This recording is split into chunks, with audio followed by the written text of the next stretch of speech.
Ajarku memahami semua yang kau ingini, agar hidupku puaskan hatimu. Bagimu aku rela sepenuh hati menghamba, serahkan di genapi karyamu.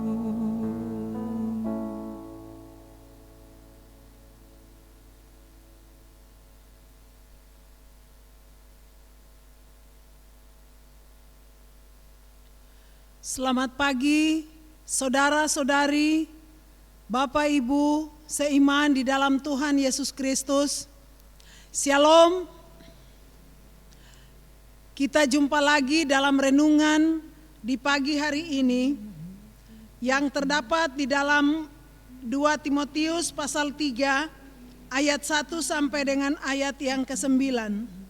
Sebelum kita membaca renungan firman Tuhan, marilah kita berdoa. Ya Allah, ya Tuhan kami bersyukur kehadapan-Mu karena kasih-Mu yang besar bagi kami, sehingga menuntun kami tiba dengan selamat di hari yang baru. Setelah kami melewati tidur yang lelap dan memberikan kepada kami keamanan, kenyamanan hingga di pagi hari ini, kami boleh dibangunkan lagi oleh kuasa-Mu ya Allah, mensyukuri semua rahmat-Mu yang baru setiap hari. Saat ini sebelum kami memulaikan seluruh aktivitas kami hendak merenungkan sabda-Mu. Karena itu ya Tuhan, perdengarkanlah suara-Mu kepada kami semua lewat firman yang kami hendak bacakan, supaya dengan itu kami mengerti apa yang Tuhan kehendaki bagi kami di sepanjang kehidupan kami, secara khusus di hari ini. Bersabdalah kepada kami siap untuk mendengarkannya. Dalam nama Tuhan Yesus kami berdoa. Amin. Saudara-saudara seiman di dalam Tuhan Yesus Kristus, firman Tuhan dari 2 Timotius pasal 3 ayat 1 sampai 9 dengan judul keadaan manusia pada akhir zaman. Ketahuilah bahwa pada hari-hari terakhir akan datang masa yang sukar. Manusia akan mencintai dirinya sendiri dan menjadi hamba uang. Mereka akan membual dan menyombongkan diri. Mereka akan menjadi pemfitnah. Mereka akan berontak terhadap orang tua dan tidak tahu berterima kasih, tidak memperdulikan agama, tidak tahu mengasihi, tidak mau berdamai, suka menjelekkan orang, tidak dapat mengekang diri, garang, tidak suka yang baik, suka mengkhianat, tidak berpikir panjang, berlagak tahu, lebih menuruti hawa nafsu daripada menuruti Allah. Secara lahiriah mereka menjalankan ibadah mereka, tetapi pada hakikatnya mereka memungkiri kekuatannya. Jauhilah mereka itu, sebab di antara mereka terdapat orang-orang yang menyelundup ke rumah orang lain dan menjerat perempuan-perempuan lemah yang syarat dengan dosa dan dikuasai oleh berbagai-bagai nafsu, yang walaupun selalu ingin diajar, namun tidak pernah dapat mengenal kebenaran. Sama seperti Yanes dan Yambres menentang Musa, demikian juga mereka menentang kebenaran. Akal mereka bobrok dan iman mereka tidak tahan uji. Tetapi sudah pasti mereka tidak akan lebih maju, karena seperti dalam hal Yanes dan Yambres, kebodohan mereka pun akan nyata bagi semua orang. Sampai demikian teks firman Tuhan bagi kita sekalian. Saudara-saudaraku yang dikasihi dalam Tuhan Yesus Kristus, dari teks firman Tuhan ini diberikan tema, janganlah menjadi manusia bertopengkan ibadah, tetapi jadilah orang beriman yang tahan uji. Janganlah menjadi manusia bertopengkan ibadah, tetapi jadilah orang beriman yang tahan uji. Bapak Ibu saudara-saudara seiman di dalam Tuhan Yesus Kristus, siapa saja bisa menjadi manusia bertopeng, baik itu masyarakat biasa maupun mereka yang punya kedudukan atau jabatan, Bahkan tidak tertutup kemungkinan bagi orang-orang yang beragama juga demikian. Manusia bertopeng ini bisa berwujud topeng dalam artian sesuatu yang dikenakan untuk menutup wajahnya agar tidak dengan mudah dikenal oleh orang lain.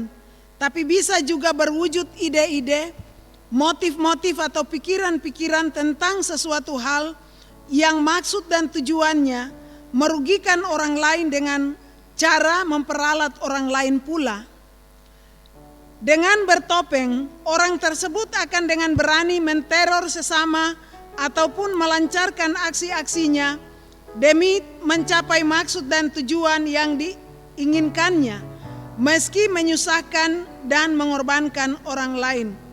Saudara-saudaraku yang dikasihi Tuhan, kalau boleh disebut, orang atau manusia bertopeng adalah orang yang pengecut, tidak berani.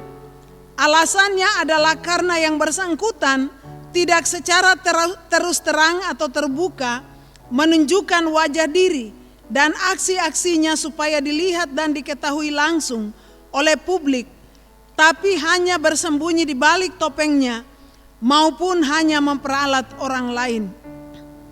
Saudara-saudaraku yang dikasihi dalam nama Tuhan Yesus Kristus, aksi manusia bertopeng alias orang pengecut ini merupakan salah satu dari sekian banyak gejala kejahatan yang muncul di zaman milenium ini. Bahkan jauh sebelum gejala ini, ada para nabi, Tuhan Yesus sendiri, juga Rasul Paulus dan rasul-rasul lainnya telah mempunyai pandangan yang jauh ke masa depan, sehingga mereka berbicara tentang zaman yang semakin jahat dan sukar. Sebagaimana dalam teks bacaan kita hari ini pada ayat 1 dikatakan, ketahuilah bahwa pada hari-hari terakhir akan datang masa yang sukar. Gambaran dari masa yang jahat dan sukar ini bukan karena pergantian era atau zaman, tetapi karena keadaan perilaku hidup manusia itu sendiri, baik yang tidak beragama maupun yang beragama namun spiritualitasnya lemah bahkan mati. Saudara-saudara sekalian, surat Rasul Paulus kepada Timotius, anak rohaninya, ini tidak hanya berisi hal-hal menyangkut tugas dan tanggung jawab Timotius maupun orang Kristen lainnya dalam kekristenannya, tetapi juga mau membuka wawasan Timotius untuk melihat keluar gejala-gejala zaman yang muncul, sehingga ia dapat mengawasi dirinya dan ajarannya sendiri dengan penuh ketekunan. Dengan demikian ia menyelamatkan dirinya, tapi juga menyelamatkan orang lain yang mendengarkannya. Bandingkan 1 Timotius 4 ayat yang ke-16. Dari rupa-rupa pengajaran sesat maupun hal-hal lain yang menjerumuskan iman mereka. Bapak Ibu saudara-saudara seiman yang dikasihi Tuhan, pembacaan kita yang terdapat di dalam 2 Timotius 3 ayat 1-9 dengan judul keadaan manusia pada zaman akhir atau pada akhir zaman, secara jelas membuka perilaku manusia yang telah bobrok, dan ini digambarkan kepada kita di dalam ayat 2 sampai dengan ayat yang keempat. Jika kita kaji lebih dalam lagi, maka perbuatan-perbuatan kejahatan yang dinampakkan di sini adalah manusia akan mencintai diri sendiri, menjadi hamba uang, membual, menyombongkan diri, menjadi pemfitnah, berontak terhadap orang tua, tidak tahu berterima kasih, tidak mempedulikan agama, tidak tahu mengasihi, tidak mau berdamai, suka menjelekkan orang, tidak dapat mengekang diri, garang, tidak suka yang baik, suka mengkhianat, tidak berpikir panjang, berlagak tahu, lebih menuruti hawa nafsu daripada menuruti Allah. Itulah perbuatan bobrok yang ada di zaman di mana Rasul Paulus ada, sehingga dia mengingatkan Timotius untuk keadaan itu. Bapak Ibu saudara-saudara sekalian yang dikasihi, keadaan-keadaan ini menampakkan dan mengindikasikan bagi kita bahwa mencintai diri sendiri dan menjadi hamba uang adalah akar dari segala bentuk perilaku asusila dan amoral atau perilaku tak etis lainnya. Sudah berlaku demikian, tapi mereka tetap beribadah sesuai agamanya. Tetapi pada hakikatnya mereka memungkiri kekuatannya. Hal ini disinggung atau disebutkan oleh Rasul Paulus pada ayat yang kelima. Secara lahiriah mereka menjalankan ibadah mereka, tetapi pada hakikatnya mereka memungkiri kekuatannya. Jauhilah mereka itu. Bapak Ibu saudara-saudara, inilah yang saya maksudkan dengan mereka memakai topeng beribadah, padahal spiritualitasnya lemah, bahkan mati. Sekiranya ada kekuatan rohani dalam diri mereka, tentu tindakan-tindakan atau sikap dan perbuatan asusila dan amoral atau perilaku etis yang menyinggung tadi, yang disinggung tadi, tidak bisa mewarnai kehidupannya. Justru mereka harus membela harus menolak penyimpangan-penyimpangan tadi. Jadi dapat disimpulkan bahwa akar dari memunculnya kejahatan itu ialah ketika manusia mengalihkan potensi dan kebutuhannya untuk mengasihi Tuhan kepada mengasihi diri sendiri dan kepada kenikmatan nafsu-nafsu daging. Akibatnya sungguh menyedihkan, sebab terjadi bahwa manusia di zaman maju ini akan terus merosot perilakunya melebihi kebiadaban manusia primitif, bahkan bukan tidak mungkin bisa melebihi binatang. Bapak Ibu saudara-saudara yang dikasihi Tuhan, masa sukar dan jahat ini sekaligus merupakan masa pengujian terhadap iman kita selaku Kristen. Masa sukar dan jahat ini akan berfungsi sebagai saringan atau filter, penampi untuk membersihkan. Karena itu, dalam menjalani kehidupan kita hari demi hari secara khusus di hari ini dan diperhadapkan dengan firman Tuhan, kita juga diingatkan bahwa masa sekarang juga penuh dengan berbagai bentuk kejahatan yang dilakukan oleh orang-orang dunia ini. Apakah kita akan sama seperti manusia dunia ini dengan melakukan hal-hal yang disampaikan? Di satu pihak mereka beribadah kepada Allah, sebagaimana Rasul Paulus sampaikan di dalam ayat kelima. Tetapi di pihak yang lain, mereka memungkiri tentang ibadah yang sesungguhnya, yakni dengan melakukan berbagai-bagai perbuatan yang melanggar etis dan moral, sehingga menunjukkan bahwa ibadah mereka hanyalah ibadah yang bersifat lahiriah saja. Hanya di luar saja nampak mereka adalah orang beragama, nampak orang yang sedang beribadah kepada Allah, tetapi di dalam batin mereka atau jauh daripada itu, mereka tidak melakukan apa yang Allah kehendaki dalam hidup mereka. Mereka kesampingkan hal-hal yang merupakan kebenaran, dan mereka melakukan apa yang menurut mereka itu baik. Itu sebabnya orang-orang seperti ini pantas disebut sebagai orang yang hanya bertopengkan ibadah, tetapi jauh dari ibadah yang sesungguhnya. Bapak Ibu saudara-saudara yang dikasihi oleh Tuhan Yesus Kristus, memasuki minggu yang baru ini, kita sekalian dituntun dan diingatkan oleh firman Tuhan ini, agar menjauhkan kebiasaan-kebiasaan yang demikian. Sebagaimana Paulus mengatakan, jauhilah mereka itu.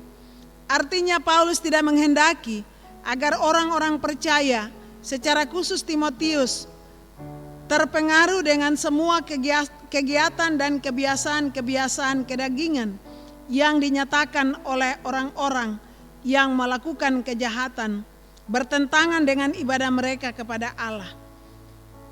Yang dikehendaki oleh bagian firman Tuhan ini bagi kita adalah bagaimana untuk kita belajar sehingga menentang semua kebobrokan ini, kita belajar untuk tidak terpengaruh dengan semua pengaruh-pengaruh dunia yang hanya membawa kita jatuh di dalam pencobaan dan dosa. Melainkan kita dituntut untuk belajar terus membangun relasi persekutuan kita dalam ibadah kepada Tuhan.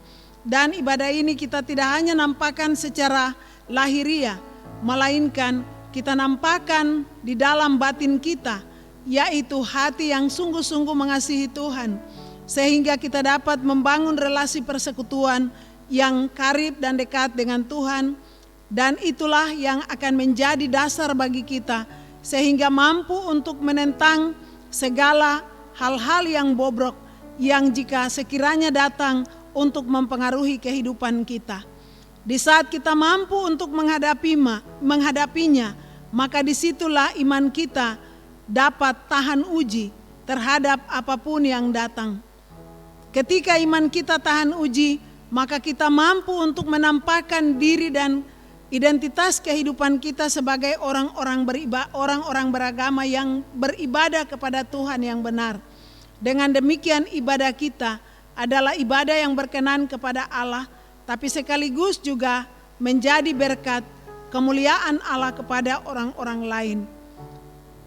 Bapak Ibu saudara-saudara yang dikasihi dalam Tuhan Yesus Kristus, Tuhan memberkati saudara-saudara sekalian memasuki minggu kerja yang baru ini, secara khusus di sepanjang hari ini. Jadilah manusia Kristen yang tahan uji, bukan manusia yang bertopengkan ibadah secara lahiriah. Amin. Mari kita berdoa. Terima kasih Tuhan untuk firman-Mu yang baru saja kami dengar. Sempurnakan firman-Mu itu bagi kami semua, agar tetap bertumbuh di dalam hati dan kehidupan kami, dan kami boleh berjalan dalam kehendak-Mu, secara khusus memasuki seluruh aktivitas kami di sepanjang hari ini, agar bukan kehendak kami yang kami jalani dalam hidup ini, melainkan kehendak Tuhan sajalah. Dan biarlah berkat-Mu menyertai kami. Terima kasih ya Tuhan, terpuji nama-Mu dari sekarang sampai selama-lamanya. Amin. Ajarku tak mengerti jalan-Mu Tuhan, bagai di belantara yang gelap. Tanpa seribu tanya dan tetap percaya, jejak-Mu Tuhan sungguh sempurna.